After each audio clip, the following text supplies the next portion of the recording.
होना चाहिए। यज्ञोपवीत कराने के लिए अब कौन यज्ञोपवीत करा सकता है? तो विचार करने लगे, ग्रह नक्षत्र आदि सब जो सही हो उस समय में यज्ञोपवीत होना चाहिए।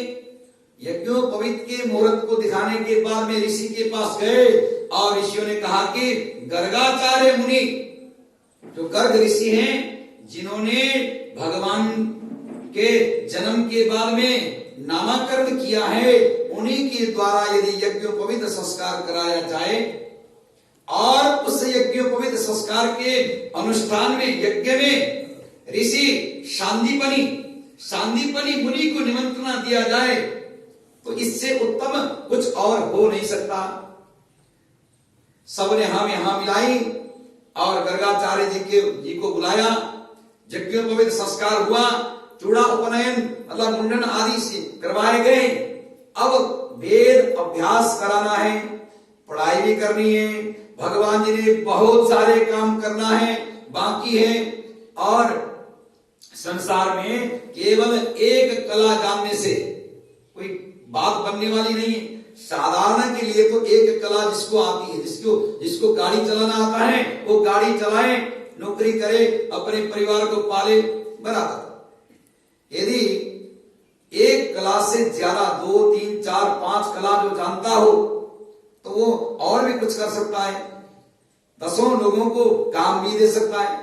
ठाकुर जी को तो बहुत सारे कला भी सीखने थे और पृथ्वी के भार को भी हरना था, गृहस्थ आश्रम के बारे में भी सब लोगों को ज्ञान देना था, और इतनी सारी जो स्त्रियां हैं भगवान श्री कृष्ण को पाने के लिए तैयार हैं, उनके यहां भी जाना है, उन लोगों को, उन दुष्टों को भी संहार करना है, उनकी कन्याओं को भी स्वीकार करना है, और राजा जो बड़े बड़े महाराजा आदि तो जरासंध ने बंद कर रखा था उनको भी छुड़ाना है। बहुत काम है, बहुत काम करना बाकी है। भगवान जी ने यज्ञोपवीत संस्कार किए और उस यज्ञोपवीत संस्कार में, पूजा में, जैसे आप कथा में आज पंडित जी कथा बांट रहे हैं, हम तो आपके यहाँ बालकपन से ही हैं, कोई बेटा बोलता है, कोई पंडित जी बोलता है, कोई भाई बोलता है, हमको कोई फर्क नहीं पड़ता है। तो इसी प्रकार ठाकुर जी ने संसार में सब कुछ देखा, तो जैसे आज यज्ञ में आप लोग आए उसी प्रकार ठाकुर जी के रक्षा ये यज्ञोपवीत संस्कार में, व्रतबंध संस्कार में सांदीपनी ऋषि आए थे। सांदीपनी ऋषि का आश्रम कहाँ है? सांदीपनी ऋषि का आश्रम जो है उज्जैन में, तो वहां से आए सांदीपनी ऋषि। सांदीपनी ऋषि को आश्रम दिया और यज्ञोपवीत संस्कार हुआ। अब उनके चरित्र को, उन बालकों के चरित्र को देख करके सांदीपनी ऋषि बहुत ही प्रसन्न हो गए। विचार करने लगे कि ये बालक मेरे शिष्य बन जाएं और मेरे यहाँ, मेरे विद्यालय में, आश्रम में आकर के ये बालक विद्या ग्रहण करे, स्वीकार करे तो अहोभाग्य हो सकता है।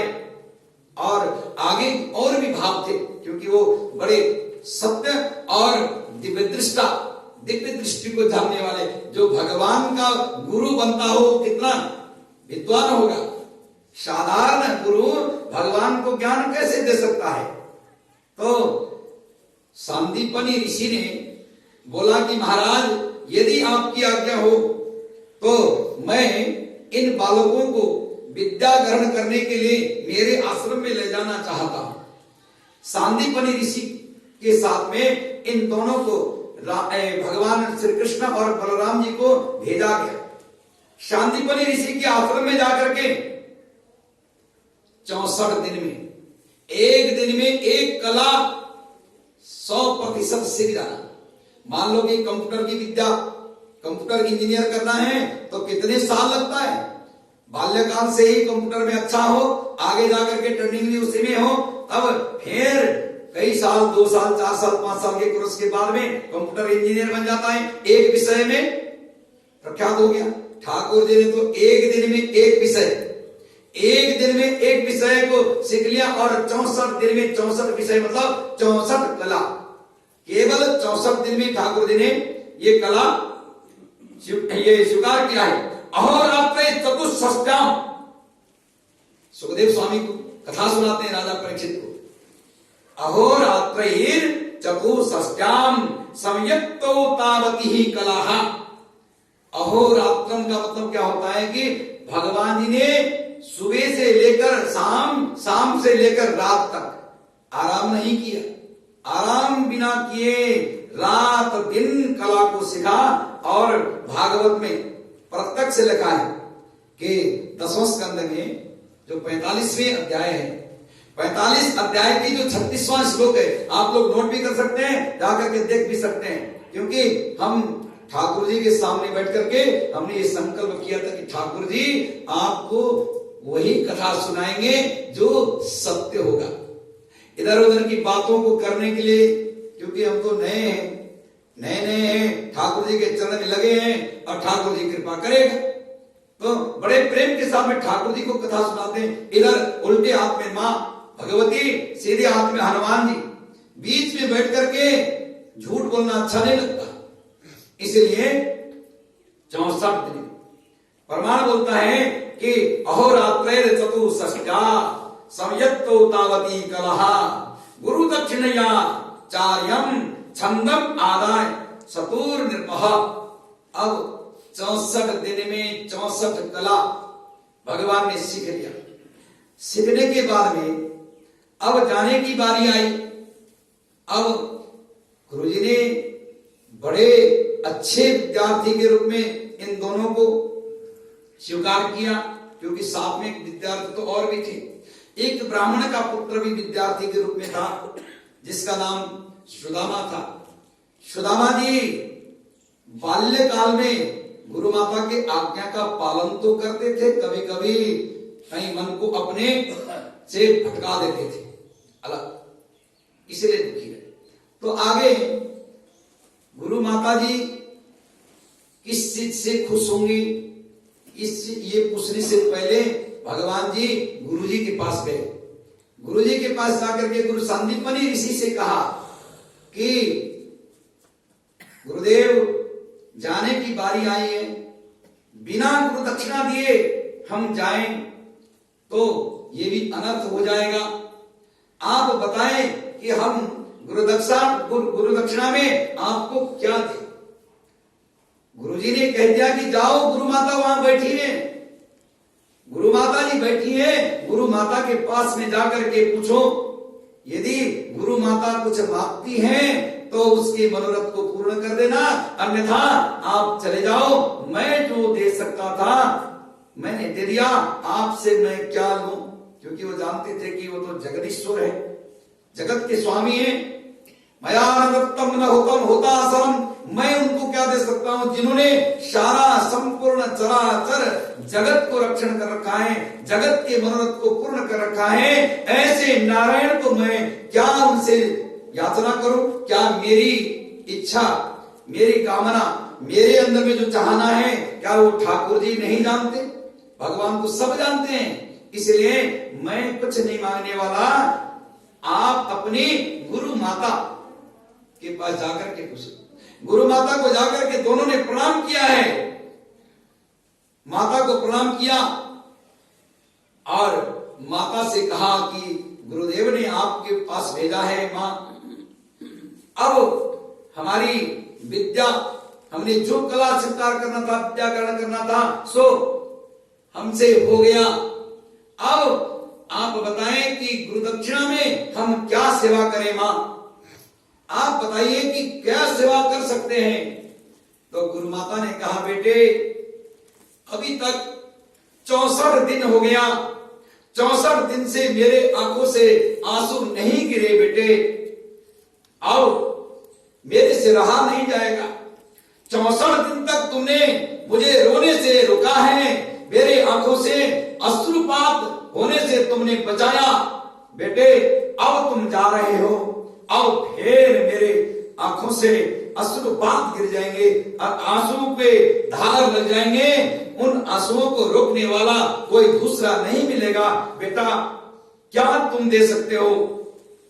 कहते कि मां रो मत, चिंता मत करो, जो कुछ भी जो आपके मन में है सो आप मांगो, मैं आप आपको देने के लिए तैयार हूं, हम दोनों तैयार हैं। तो गुरु माता कहते कि बेटा मैं आपसे याचना तो नहीं कर सकती, बोल तो नहीं सकती, परंतु तुम्हारे ही जैसे जैसा मेरा एक पुत्र था। गुरु माता बोलती हैं कि मेरा एक पुत्र था, सो खेलते खेलते कभी समुद्र के किनारे तक चला गया था और समुद्र में खेलते खेलते समुद्र के लहर में कहां खो गया ये मुझे मालूम नहीं।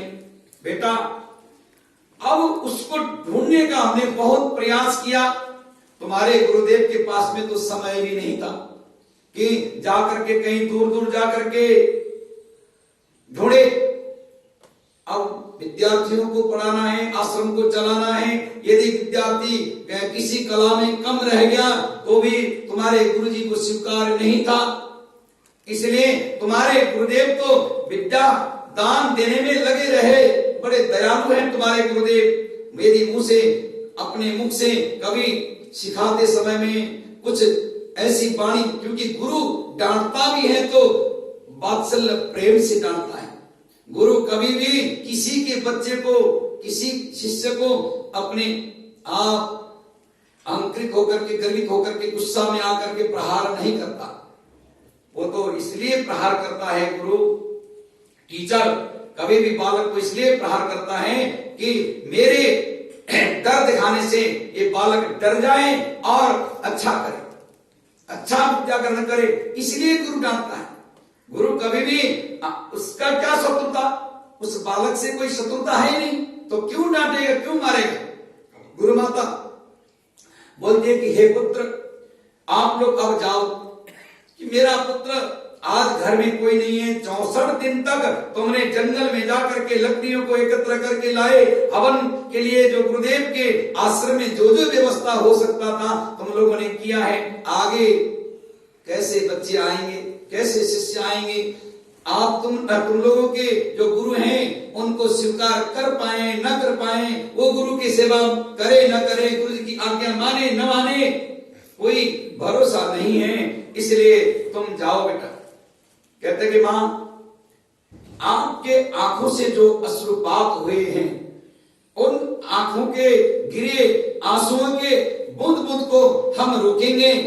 आप बताइए कि क्या चाहिए। एक बेटा था, उसी बेटा को जो आपका बेटा है वो भी हमारा भाई बन गया, क्योंकि गुरु का जो पुत्र होता है एक तरह से गुरु भी होता है, दूसरी तरह से भाई हो गया, क्योंकि गुरुजी पुत्र संज्ञा देते हैं विद्यार्थी को। इसलिए हम जाते हैं, आपके पुत्र को ढूंढ करके लाते हैं। दोनों गए, ढूंढते ढूंढते ढूंढते समुद्र के अंदर।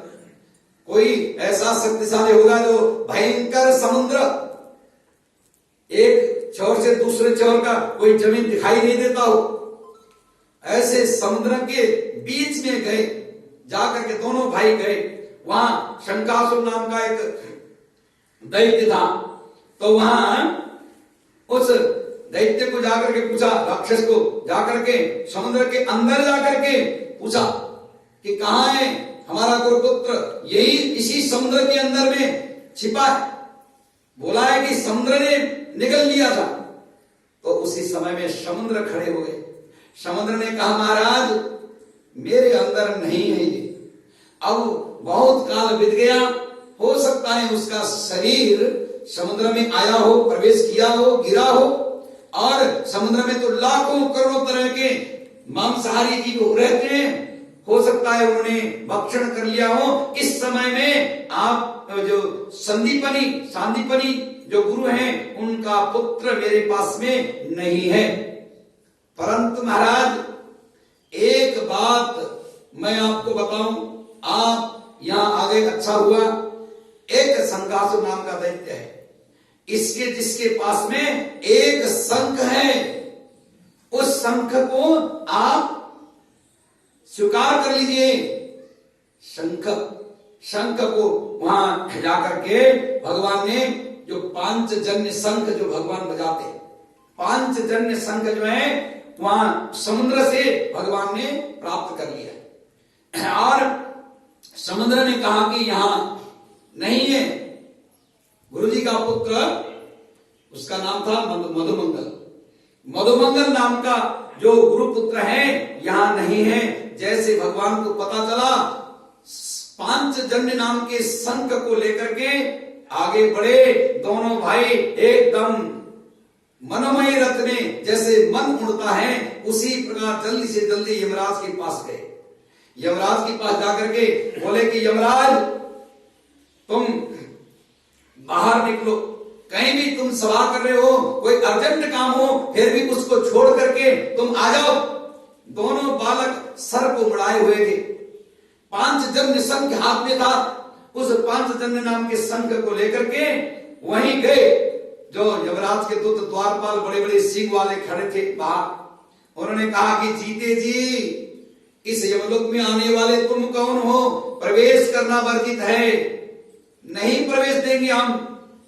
प्रचंडाचंडकादय, उन प्रचंड चंड आदि द्वारपालों ने मना किया। यदि हमें अंदर जाना मना है तो तुम्हारे राजा को यहीं बुलाओ, अभी तुरंत बुलाओ।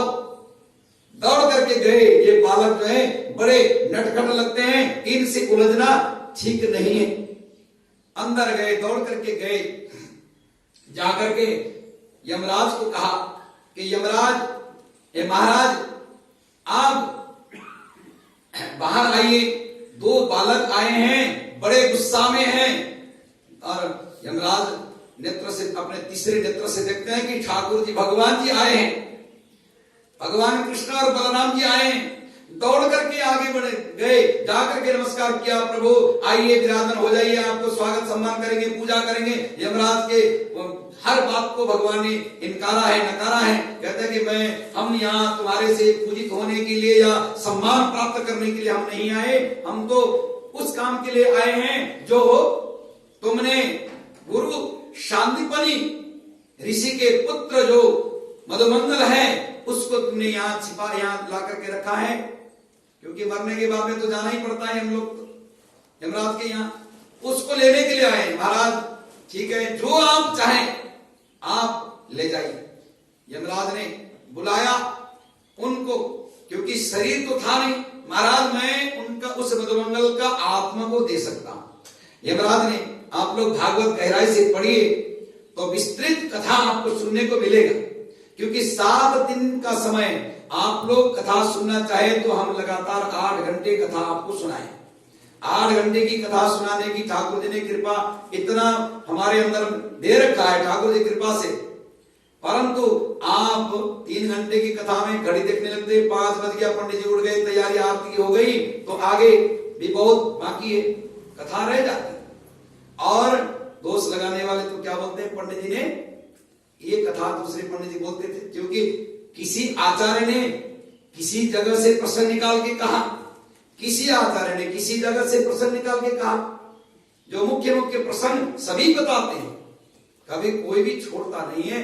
कहीं का प्रश्न कोई, किसी श्लोक का व्याख्यान कोई करता है तो किसी श्लोक का व्याख्यान कोई करता है।